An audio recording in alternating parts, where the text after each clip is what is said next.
With money now. Oh, wow. It's definitely.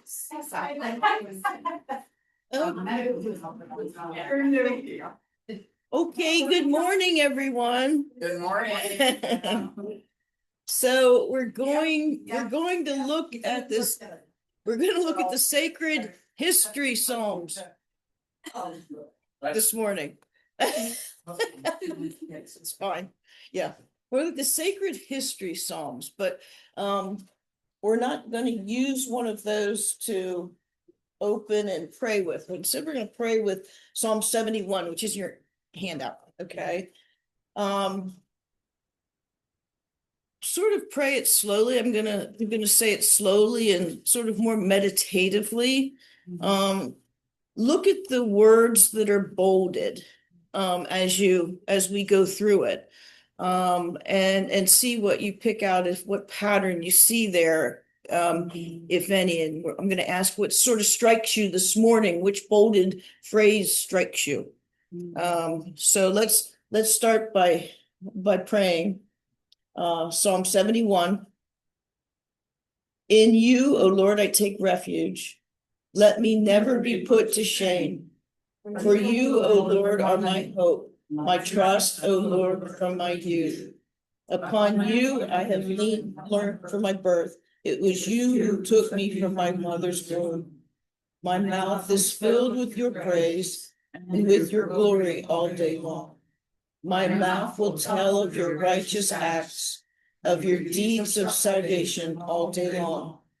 Though their number is past my knowledge, I will come praising the mighty deeds of the Lord God. I will praise your righteousness, yours alone. O God, from my youth you have taught me, and I still proclaim your wondrous deeds. So even to old age and gray hairs, O God, do not forsake me until I proclaim your might to all the generations to come. Your power and your righteousness, O God, reach the high heavens. You who have done great things, O God, who is like you? I will also praise you with the harp for your faithfulness, O my God. I will sing praises to you with the lyre, O Holy One of Israel.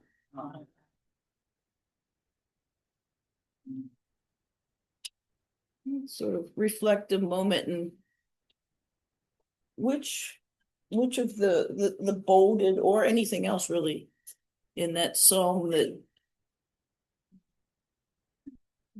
hit you this morning, that spoke to you?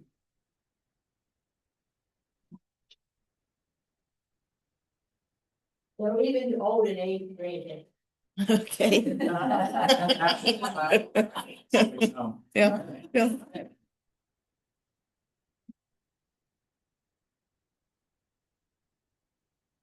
I'd like to be upon you, I believe, from my birth. Okay. It took me immediately back to when I was a little girl in Sunday school. Good. I just, it went to that visual. Oh, excellent. Very nice. Well, I noticed the line down here, so even to old age and gray hairs. Yes. Oh, God did not forsake me. Yes. And I'm that point. Yes. Yes.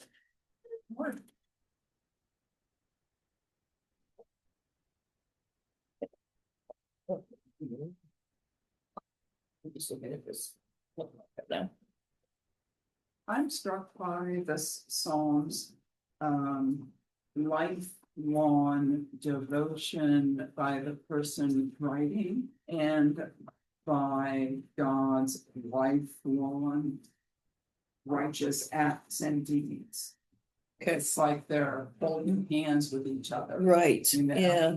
Like God is doing all these things, but that's moving me, my mouth, and I'm gonna do it from the day I'm born to the day I die. Yes. Yep. Very good. Yeah. Yeah, we see a lot of speaking about God's deeds, God's mighty acts. And as we look at the sacred history psalms, of which this is not one, as you read in your reading for today. There's 5 of them. Although they're referenced in probably 30 or more psalms, including really in this one, in talking about God's righteous acts, deeds of salvation, proclaim your might to all the generations to come. Because we're going to see that the sacred history psalms are filled with tradition, the tradition of God's people, passed down from generation to generation to generation. What are some ways that we pass down traditions? Pastor Martha even spoke of them this morning in her sermon. Some ways that tradition is passed down that we see in the Psalms. Remember, they're oral, but we read them now. Any other ways you can think? What about your family traditions? Anyone have a family tradition? Recipes. Recipes? Okay. Okay. Stories over. You tell Oh, us some story. stories. Well, can you name like one that you tell that's Not an embarrassing. yeah, I mean, within reason, can you tell? One that, well, the 4 of us took a cruise Oh, and Lauren and I went one way, we're the troublemakers in the family. And Imagine my Kristen- surprise. And Kristen went the other way and okay. Lauren and I got into battle, so it was a mess. We almost missed the boat. Okay. Oh, okay. So, yeah, Okay. and we tell that over and over again. Now it's funny, Mhm. kind of funny. But it's just one of those things. And that'll be one of those generational stories, it's like it'll get passed down whether you want it to or not. Yes, yes. Anybody else? I'm in a genealogy. Okay, very good. My family trees, I have at least about 10 big books full. After I put them on the computer, I print them out, but then I also add obituaries, engagement announcements. Because in the old days, Mhm. we had all those things in the paper, Mhm. and the weddings and wedding pictures Mhm. and stories about the different reasons people in the newspaper. And I have all that, all those pictures. I have death, how do you call them?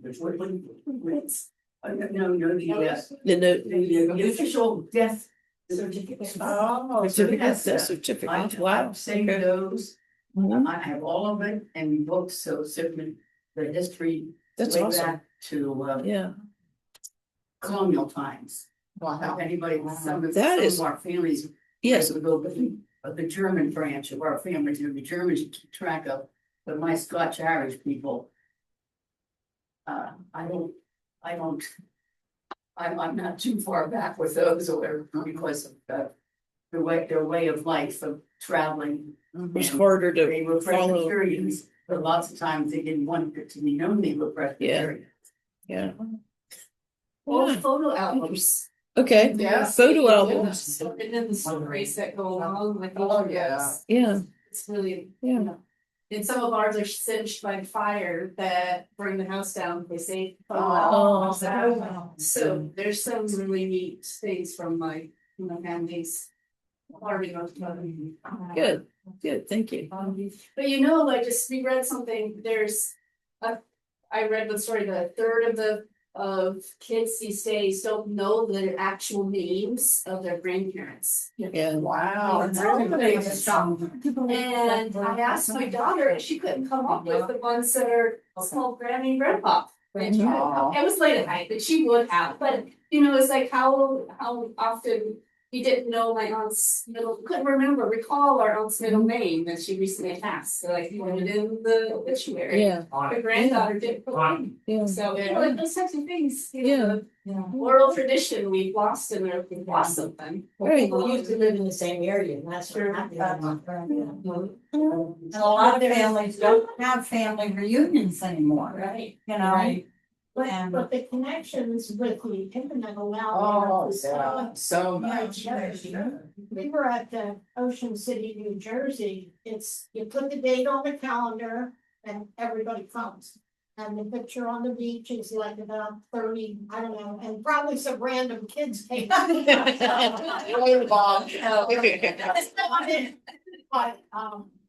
it looks like a fun family. I will come in your picture. Well, Joyce, That will be a lot of fun, and speaking of it now, because we just returned, we had it 2 weeks ago, we were all together, Texas, Georgia, Massachusetts. Great. All the cousins in New Jersey. Yeah, And that's the only time they really all get together. right. And I put it on the calendar next year, this is when we're coming, and then find a way.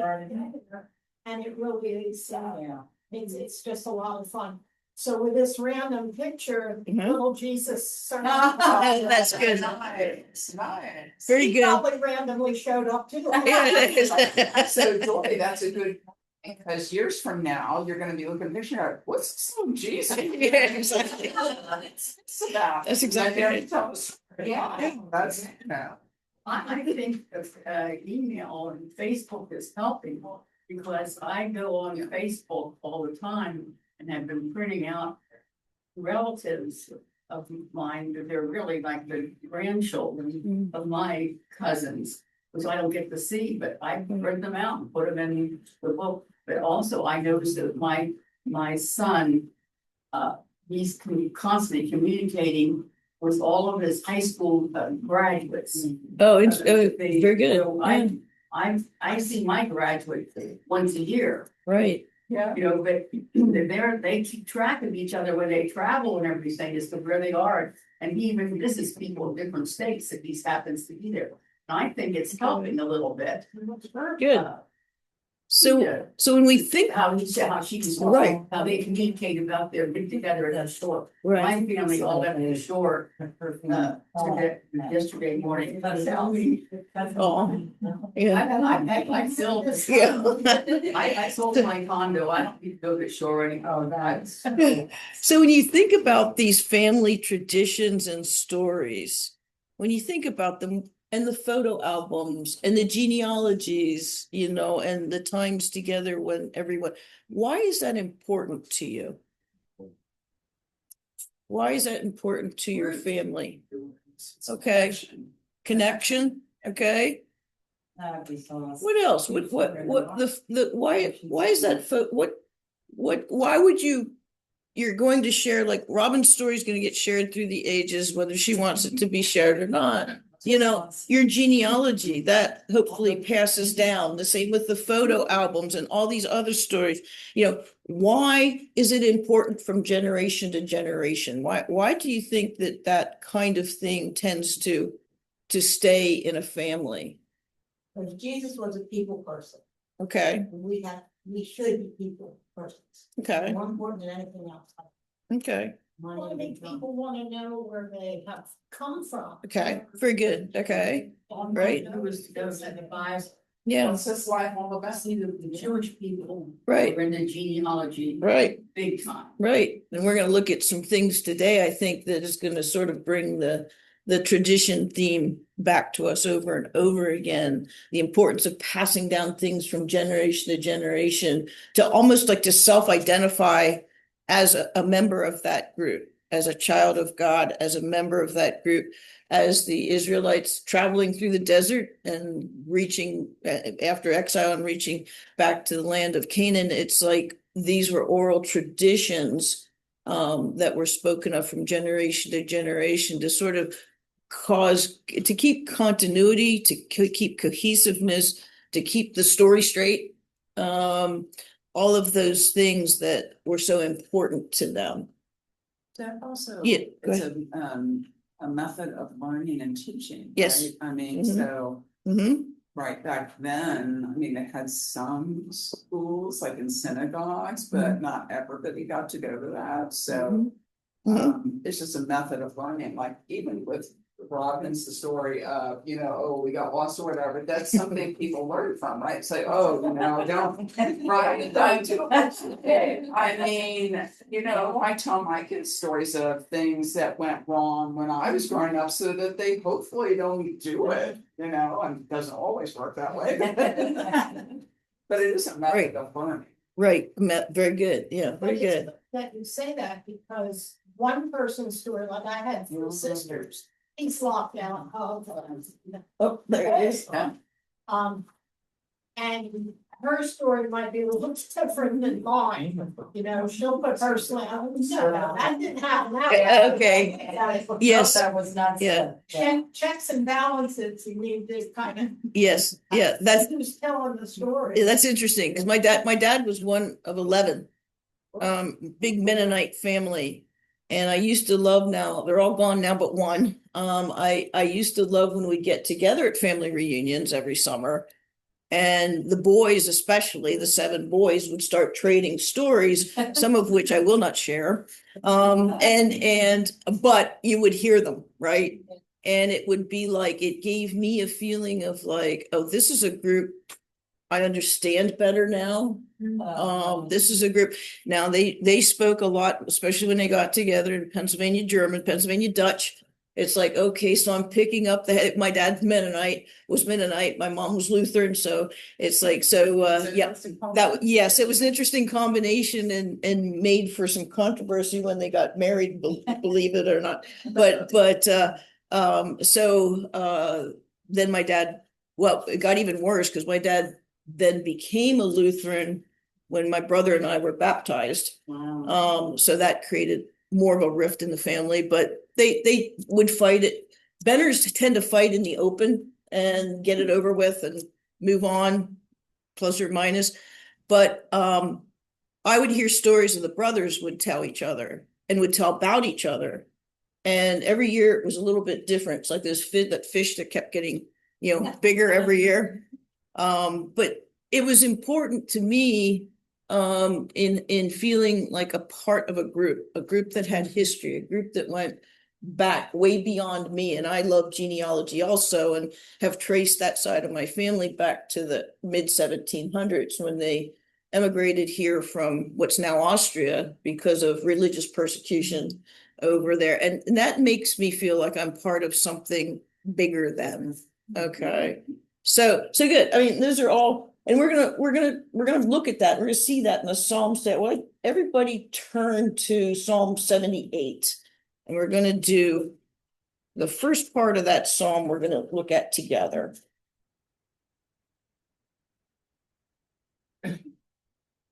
When we look at the sacred history Psalms as you're turning, there's 5 of them. 78, and they're on the one sheet Really long. really long. Yeah, well, I was gonna just say there's 5 of them, 78, 105, 106, 135, 136. They're on your sheet, so we'll eventually get there. But there's a couple of things that characterize the sacred history Psalms. One is they are very long. One is they're written in sort of more of a narrative form. Another thing is they're written chronologically. They tell a story. So those are some things to look for as we go through them. And some of their essential content talks about God's acts, God's deeds through history, and his faithfulness. And we'll see some patterns there, I think, as we look at that. So Psalm 78 verses 1-8. Does everybody have that? Would anyone like to read it? What do you want to read? Psalm 78 verses 1-8. Yeah, I'll read that. Okay, thanks, Drew. Give ear, O my people, to my teaching. Incline your ears to the words of my mouth. I will open my mouth in a parable. I will utter God's sayings from of old. Things that we've heard and that our ancestors have told us. We will not hide them from their children. We will tell to the coming generation the glorious deeds of the Lord and his might and the wonders that he has done.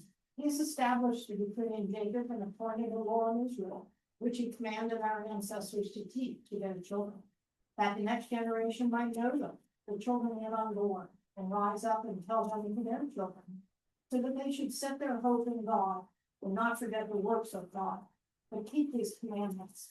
And they that should not be like their ancestors, a stubborn and rebellious generation, a generation whose heart was not steadfast, whose spirit was not faithful to God. Okay, let's look at that for a few minutes.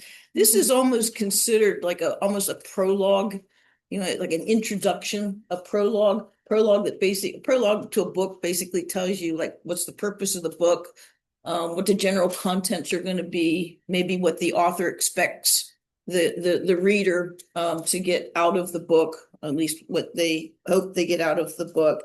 And this is the first of the sacred history Psalms. And although I'm not going to overly link them together, it's almost like verses 1 through 8 serve as like a prologue to all the Psalms we're going to read today, or to the Psalms, some of the Psalms that we're going to read today.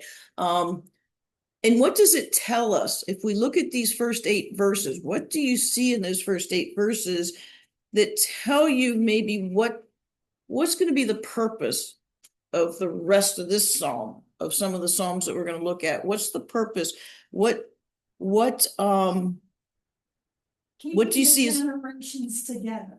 okay, good. So teaching, like passing down from generation. So the writer of the Psalm is instructing. The expectation is that we will pass things down from generation to generation. Okay, very good. Anything else that you see there? We're not going to just make it good things. We're not going to just tell the good parts. Okay, good. Good. Yeah, I mean, verse 2, I will open my mouth in the parable. I will utter dark sayings from of old. In other words, I'm going to tell good stuff and the bad stuff, because we learn both ways, don't we?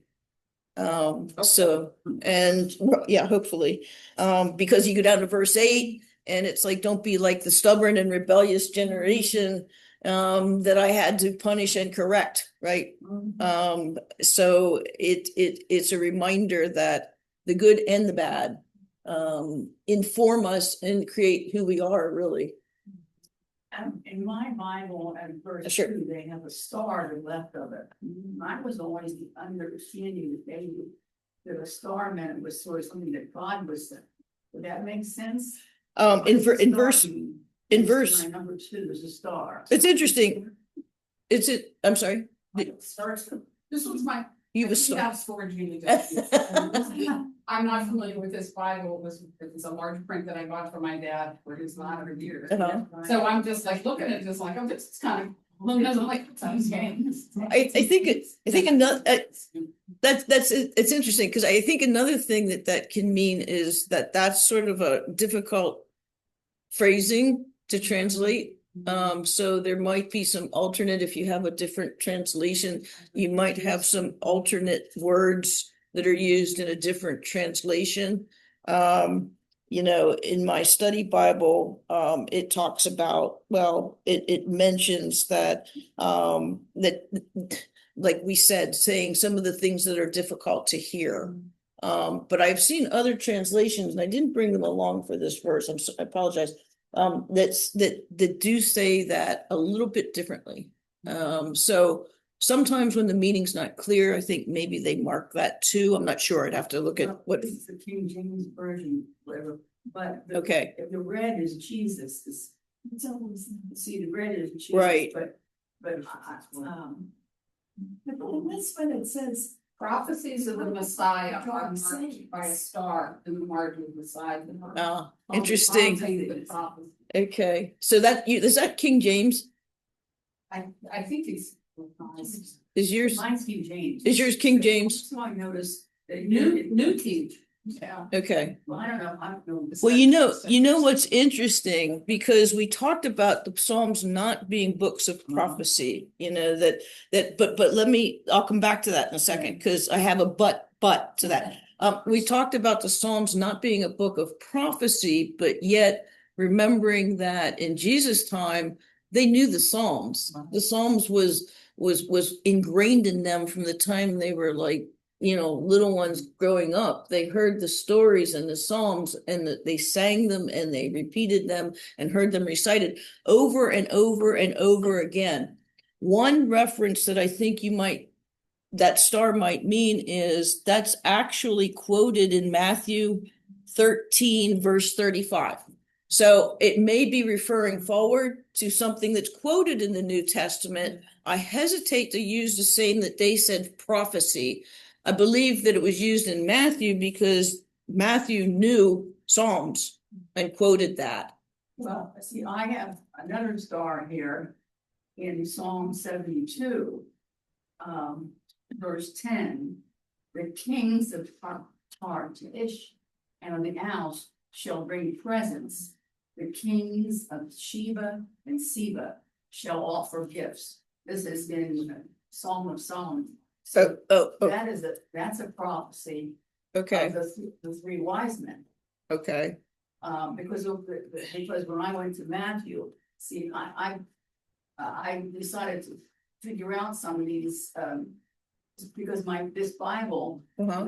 I was having trouble last week because I didn't bring a Bible, my Bible, I didn't have my phone Right. set up to do research, so I couldn't do the work and. I know, it was hard, I know. They were. It was a hard, But, so when I went home to my Bible and see my Bible, every time it's quoting from Psalms, it's indicated. So I interesting. purposely checked on one, I went to Matthew. And I used the one where it was verse 11, they talked about the bringing of gold and frankincense to the Virgin Mary. Uh-huh. And it said, Psalm 72, verse 10. So I went to verse 72, verse 10, and then see, that's what they said about the kings. Okay. Bringing these, Okay. these Okay. gifts or whatever. So I think that the word prophecy is probably what, they might not all have them right because, Sure. people that did this Bible. Right. They weren't perfect necessarily. Right. They might have some mistakes, but I think, Yeah. I didn't know what that star meant. Uh-huh. So Right. it's. Well, it does refer forward, it looks like, to something that's quoted in the New Testament. So mine says this is a maskil of Asaph. Yes. Asaph. Yes. Asaph is a prophet. Yeah. So in the thing that you referenced Uh-huh. in Matthew, it's referring to him as author. The prophet Asaph is called the seer, and Yeah. so it just is referring to him. But it's interesting because there's a Yeah. bunch of Psalms. Because I looked that up with Asaph, because if you see in the superscript there, a maskil of Asaph. Yeah. What does that mean? So a maskil is a term that's sort of hard to translate, but the nearest thing that I got is it indicates a type of psalm that's intended to teach or to be meditative. So it's a teaching psalm. So you'll see that which makes sense when we look at Psalm 78. Asaph, I have as a Levitical choir leader during David's time. And so a Levitical choir leader who obviously, I think, contributed quite a bit to the Psalms. In fact, Psalm 50 is attributed to him, and so are Psalms 73 through 83. So you'll see that on superscripts when you look at those Psalms, that this choir leader, who obviously had more gifts and abilities than singing, although singing mystifies me. So, was also able to write some of the thoughts and some of the things that we see in Psalms. But just to bring us back to that point, so it's interesting that she, the choir leader, was sometimes referred to as, a prophet, A seer. a seer, right? Yeah, right. so Mhm. it does make sense what you're saying about so a Levite. Right. Involved heavily, and a Levite would have been one of the people that would be writing things because they were more learned. So Yeah, the tribe of Israel, the Levitical tribe, were the ones that formed the high priesthood.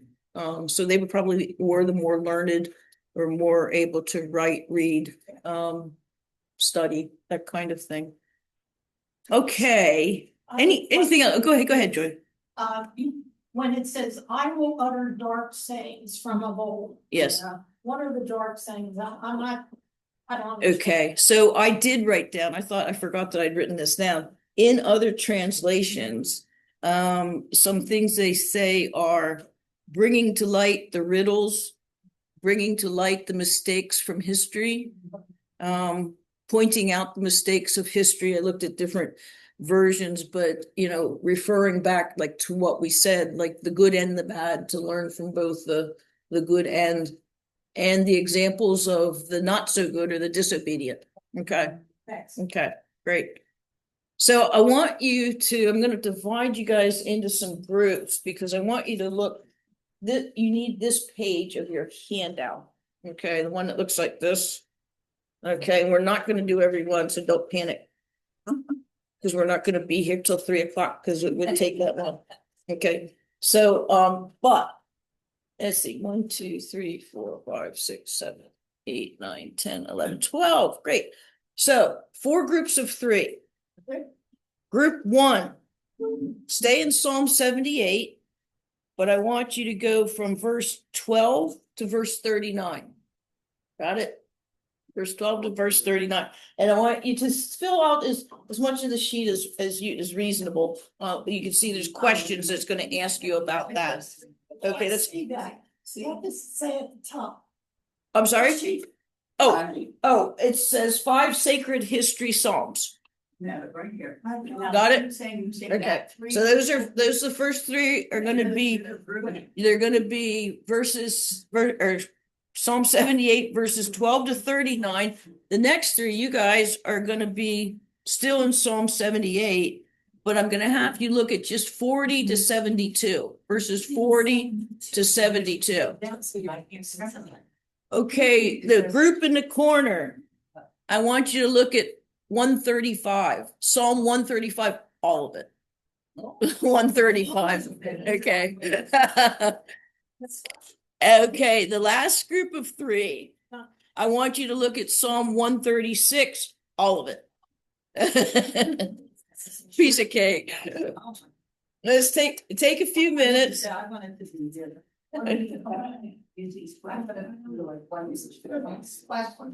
Yes, and see how many of the questions, see what you can garner from the questions. You go through there and see. Remember, these are history psalms, so almost read them as a narrative. Read them as a story. Okay, so what's the answer to that?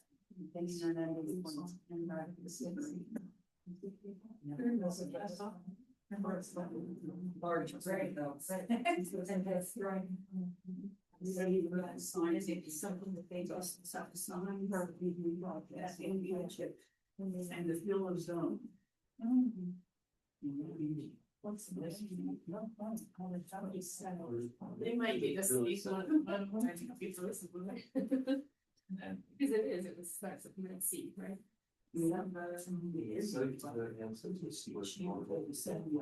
Just to get things. So right before that, and then we oh, we pushed it, I'm sorry, so I mean, well, it goes all the way up to David. So great, it's gotta be pretty lucky. Starting in verse 2. You remember that they were about 5 years ago, Sounds like that. Yeah, right, you go to those things. beginning. Yes. The Exodus from Egypt. Right, yeah.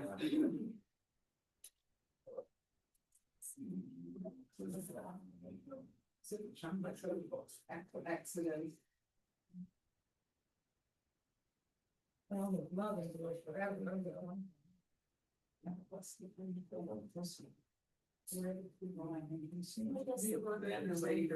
Or 12.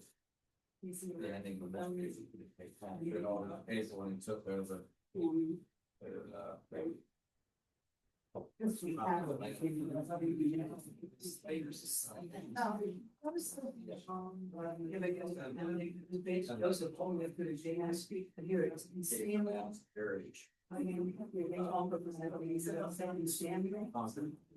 And the conference is promise land. This is problem on to see. Right. The same studios. Actually. Isaiah. Yeah, they killed thieves so that. That's what they say there, but yeah.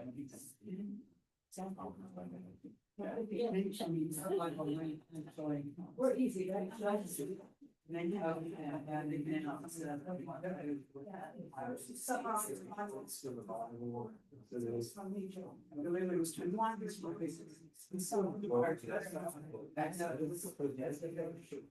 It's also first.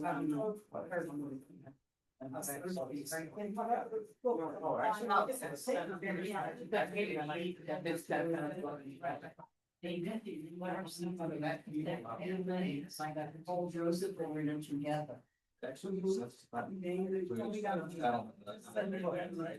Oh, yeah, but. Thanks.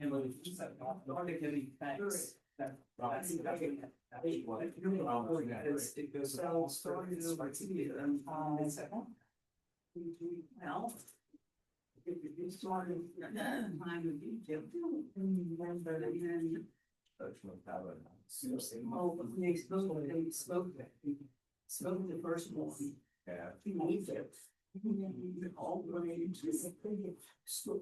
You know, we put the story on.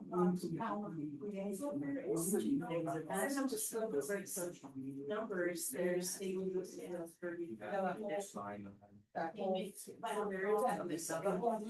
Whole movie with President Van's in it, right? No. Yeah, what are some of the connecting links on? Yeah. So I'm gonna give you just a few more minutes, then we'll sort of look at these together a little bit. Things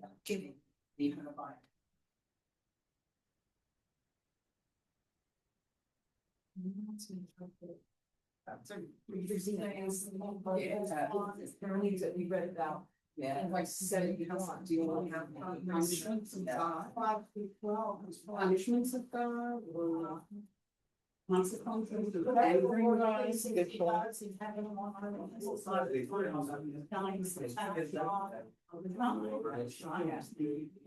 But he talks about different instances when God was angry, and what God did to resolve that. Oh. So numbers is really that same. Yeah. Yeah. Yes, Ricky. How's everybody feeling? We about ready to talk about a few things? All right.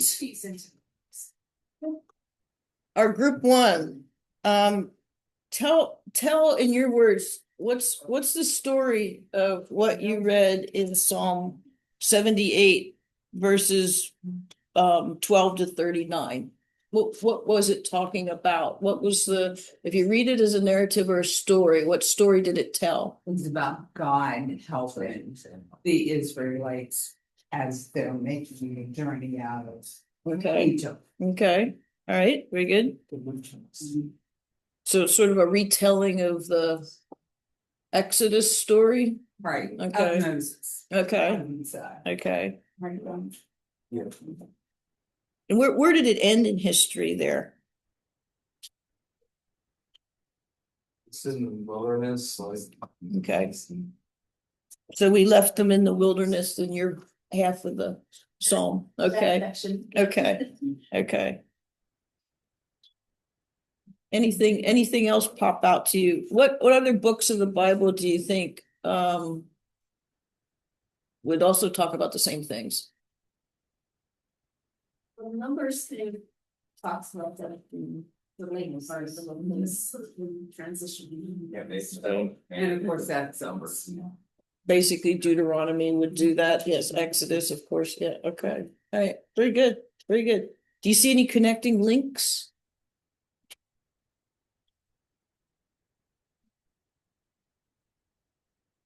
I'm gonna hold out the last question until everybody has a chance to speak, so do you see any connecting links there? God's communication with them and. Okay. connection.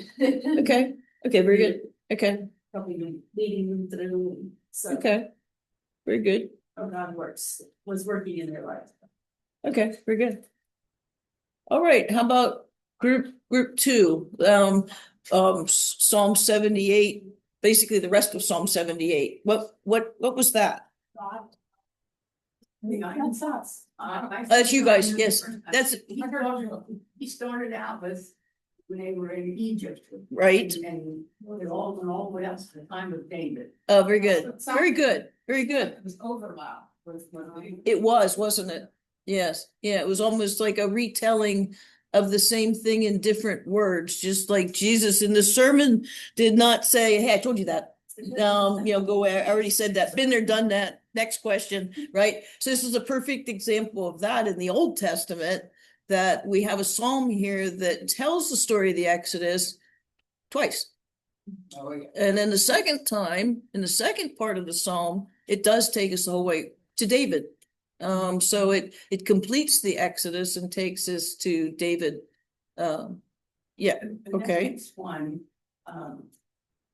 we didn't check it, but we copied from what it said that in First Samuel, Second Samuel, Uh-huh. Isaiah and Judge. Very good. Okay, very good. Yeah, good. See that this Bible one that shows that. Mm-hmm. Okay. Although we didn't check to see whether it was right, but whatever that Bible said. No, that's right. We'll trust that. Yes, yes, yes. Yeah, and there's references, of course, to the story because it's our story. It's the story of our ancestors. It's our genealogy going back to bondage in Egypt, isn't it? So it's following it through for the last about 3,500 years. So I'm following this Bible. I really appreciate it. It's King James Version. I really appreciate it. And I'm hoping though that good people did this work for me. It's because this is a Jimmy Swaggart Bible. that Oh, is this- I found in somebody's house. I don't know which house Interesting. I took it out of when I was looking out. So you so it's basically you stole it from somebody's house. That's good. Okay. Okay. Yeah, okay. So when you come to my house, I'm gonna hide my Bibles, right? Okay, hide your Bibles. Yeah, okay. He's out so many houses, Yeah, so I forgot. I'm about there too. It's. so it's fine. Plant.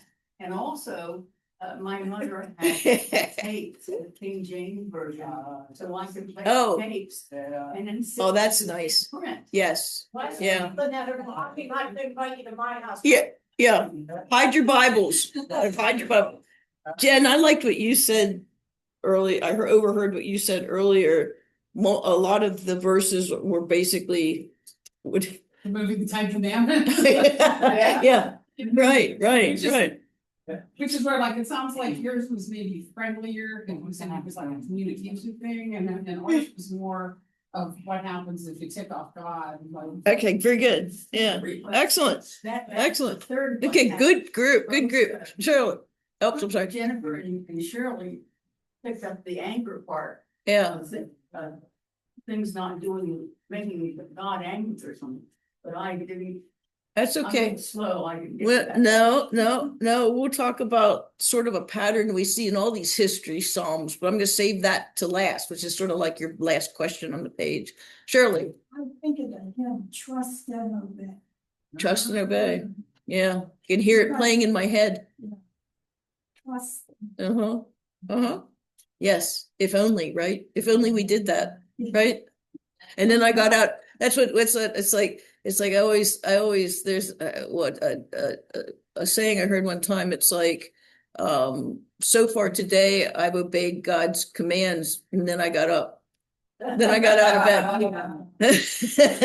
So if only we could trust and obey, right? So I have on my refrigerator, I may have shared this with the group before, it's like, I have, Lord, help me trust you as much today as my dog trusts me.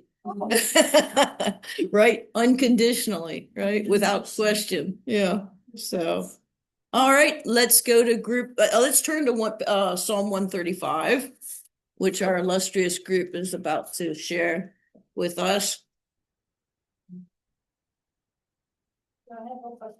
So what are you seeing? Explain 135 to us. Well, the history runs from the time they were in bondage in Egypt. Okay, And then the plagues, the firstborn were struck down. And it ends with the people settling in Canaan. In verse 12. okay, So it's a short section there that talks about the history of 8 to 12. okay. All right. It does. 8 to 12, if you have, I'll push you a little bit. Go back to verses 5, 6, and 7. And look at that. There's two terms I think that keep coming out in going through these sacred history psalms. And I look at verses 5, 6, and 7 as like God, the creator God. Okay. So then Lee, if you could, like, starting at 8, especially to verse 14 there, what kind of what term could you place on God there? Is there a word that pops out to you? Talk about the utility of idols, that it just. Okay. The idols don't work. Right.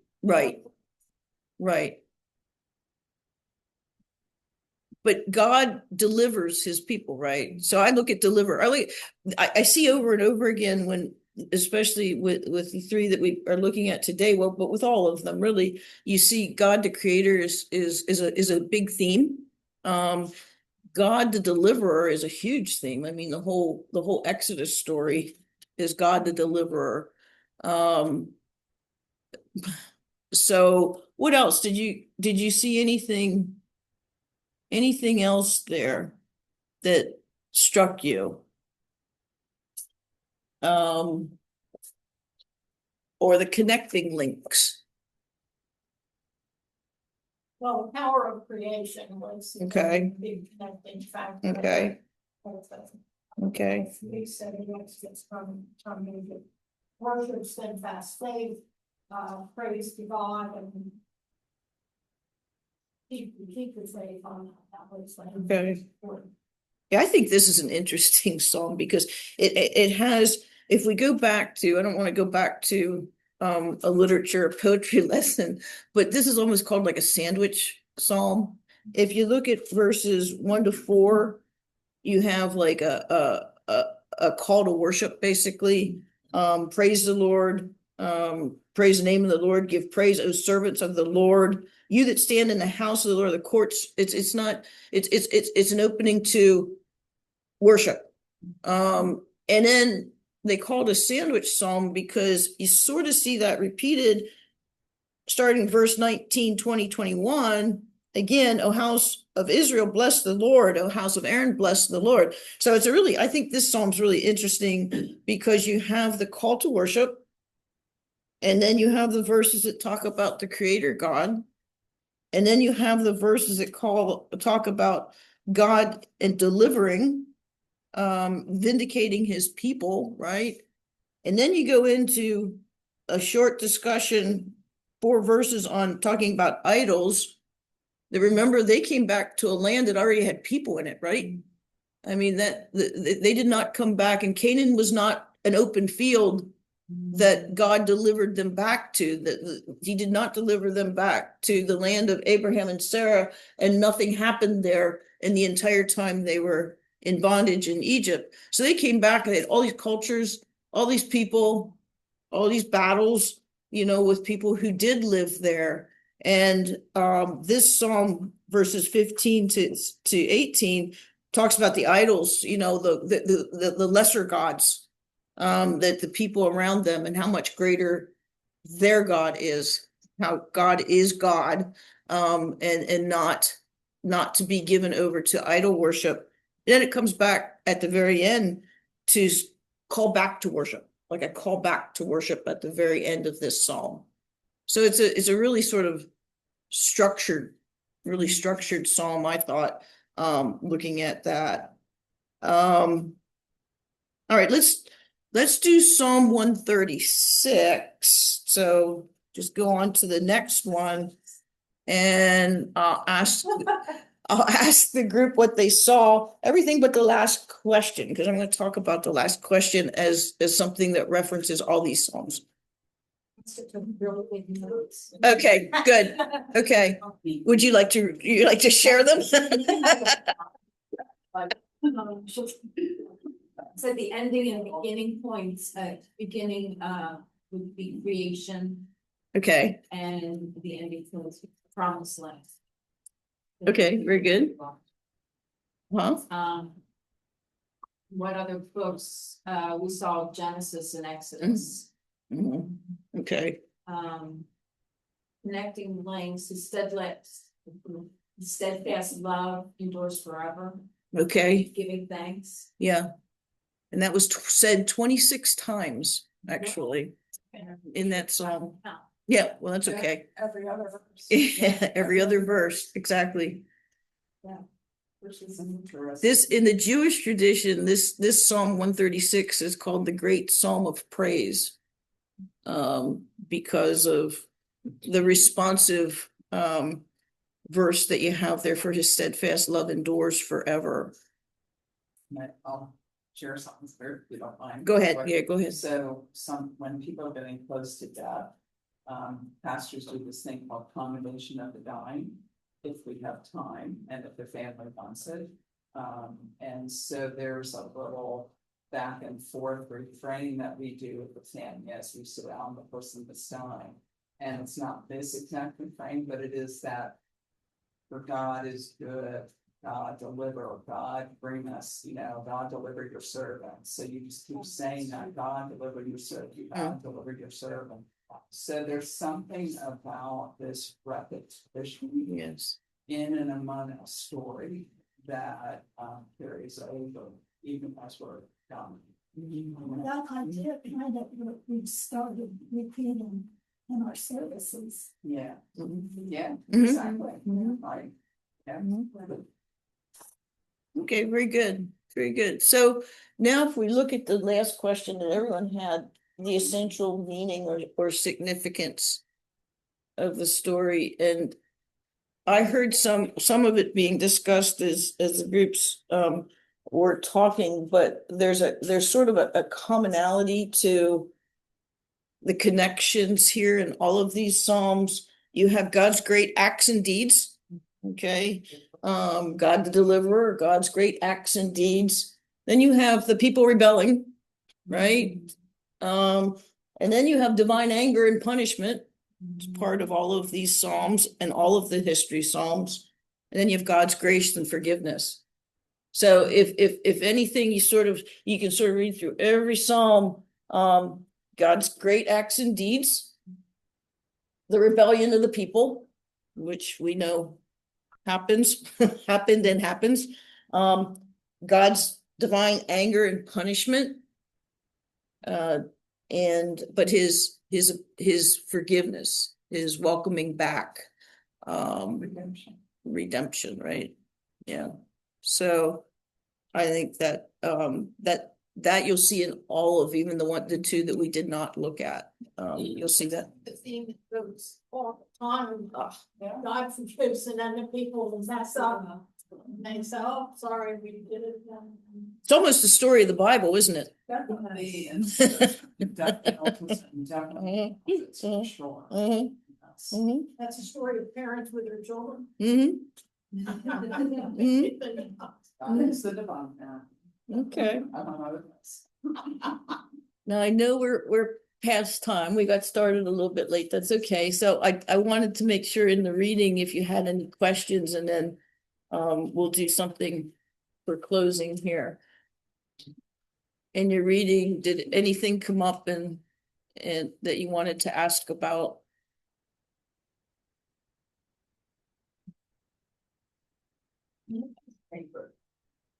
Okay, there's one sheet we did not go over that I included in case we had time, but I should have known that we probably wouldn't with the length of these Psalms.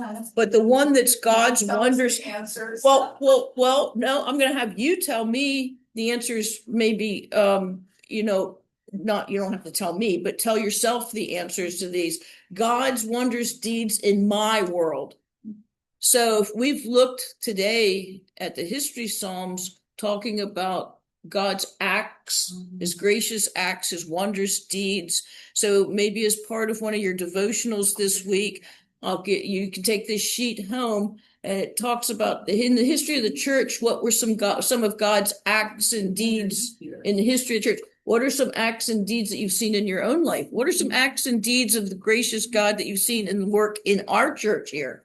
In your family's life, in your life. So this is more of a devotional sheet, basically, that I included in case we needed it for time, but we obviously did not. So that's just for that's a worksheet for you.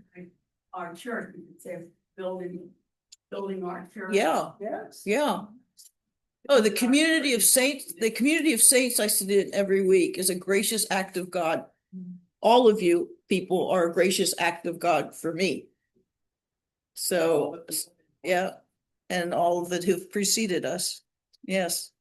All right, let's look at 136 and then we'll close. We'll close with 136. Sorry. Yeah, and I'm gonna, is anybody really opposed to read? Who will read the verse? Because I want the rest of us to answer, for his steadfast love endures forever. I want this to be a responsive reading of this psalm as a closing prayer. Okay, I'll just go around the room. So I'll start over here, and as the Spirit moves you, take the first verse, and then we will do the refrain, and we'll keep going through it there. Yeah. On 136. Yes, please. Oh, give thanks to the Lord, for he is good. For his steadfast love endures forever. Oh, give thanks to the God of gods. For his steadfast love endures forever. Oh, give thanks to the Lord of lords. For his steadfast love endures forever. Who alone does great wonders. For his steadfast love endures forever. Who by understanding made the heavens. For his steadfast love endures forever. Who spread out the earth on the waters. For his steadfast love endures forever. Who made the great lakes. For steadfast love endures forever. The sun to rule over the day. For his steadfast love endures forever. The moon and stars to rule over the night. For his steadfast love endures forever. He struck Egypt through the firstborn. For his steadfast love endures forever. He brought Israel out from among them. For his steadfast love endures forever. With a strong hand and with an outstretched arm. For his steadfast love endures forever. To him which divided the Red Sea into parts. For his steadfast love endures forever. And made Israel to pass the midst of it. For his steadfast love endures forever. And over Pharaoh and his army at sea.